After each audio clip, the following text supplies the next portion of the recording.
नमस्कार मित्रांनो, आज आपण असा एक शेतकरी बघणार आहोत. त्यातून फक्त भाजीपाला शेतीतूनच लाखो नाही तर करोडो रुपयांची कमाई केली. एवढेच नाही तर त्याला पंतप्रधान नरेंद्र मोदींनी पण त्याचं कौतुक केलेलं आहे.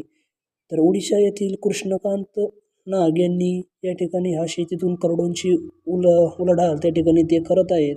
त्यांनी 16 एकर शेतीतून सेंद्रिय शेतीचा त्यांना मोठा नफा झालेला आहे व त्यांची वार्षिक उलाढाल 1.5 कोटी रुपये एवढी आहे. तर निव्वळ नफा त्यातील 75 ते 80 लाख रुपये एवढा आहे आणि ते एवढेच नाही तर ते 100 प्लस लोकांना रोजगार संधी त्या ठिकाणी उपलब्ध करून देतात आणि यांचंच हे पंतप्रधान मोदींपर्यंत पोहोचलेलं आहे. आणि मन की बातमध्ये पंतप्रधान नरेंद्र मोदी यांची विशेष दखल घेतलेली आहे.